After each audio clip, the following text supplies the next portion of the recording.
Moving into a quiet suburb, I thought the only challenge I'd face would be mowing the lawn on time. What I didn't expect was Karen, the infamous HOA president who treated the neighborhood like her personal kingdom.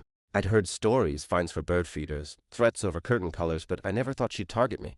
Not until I bought my dream car. It was a sleek, midnight blue sports coupe.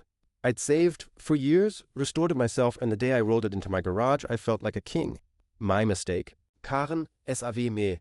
The very next morning, as I raised the garage door to leave for work, I heard a shriek from across the cul-de-sac. "That's my car. He stole my car." I froze halfway into the driver's seat. Karen was marching toward me, phone in hand, screaming into it. "Yes, 911? I've located my stolen vehicle. Some man is trying to drive off in it right now." Neighbors peeked from windows. Some even came onto their porches to watch. Karen stood in my driveway, pointing like she was staging a crime scene. "Don't move. The police are on their way," she screeched. He stepped out of the car holding up my keys. "Karen, this is my vehicle. I have the title, registration, and keys. You're making a fool of yourself." She scoffed. "Impossible. I just ordered the same model. The dealership told me it was being delivered this week. Clearly, you intercepted it." I nearly laughed. "You think I hijacked a delivery truck to steal your car, drove it here, and parked it in my garage?" "Yes," she snapped.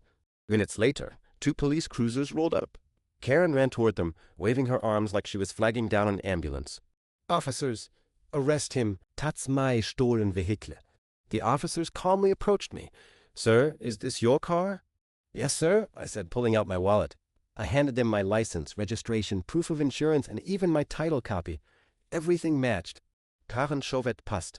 Don't listen to him. That's my car. I have a receipt from the dealership." She waved a crumpled paper. The officer took it, looked it over, and smirked. "Ma'am, this is a purchase order, not a title. It doesn't prove you own this car. It just shows you ordered one." Her face twisted in shock. "No, it's mine. He stole it from the dealer before delivery." The officer said, "Ma'am, dealerships don't deliver cars to random garages. They're picked up or delivered directly with documentation. And this gentleman has all the legal proof of ownership." Karen wasn't done. She stormed toward my garage, shouting, "I'll prove it's mine." The officer stopped her in her tracks. "Ma, step back. That's his private property. You set foot in terre, you're pacing." But she wouldn't listen.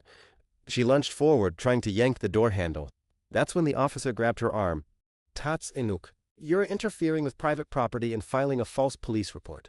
The cul-de-sac went silent as Karen shrieked. "You can't do this to me. I'm the HOA president. I own this neighborhood." The second officer chuckled. "You don't own his garage, or his car."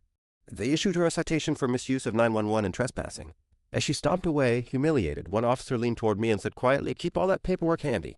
Something tells me this isn't the last time she's going to test you." Sure enough, the fallout came fast. The dealership confirmed publicly that Karen's car was still on a shipping truck halfway across the state. "Bird sprayed like wildfire." The neighbors, tired of her antics, started sharing their own horror stories. A petition circulated within days. By the end of the month, Karen was removed from her position as HOA president. And me? I park my sports car proudly in the driveway every weekend, polishing it until it shines. Sometimes I catch Karen glaring from her porch, her own still undelivered car nowhere in sight. Every time I see her scowl, I smile and think back to the moment she screamed at the cops. "That's my car."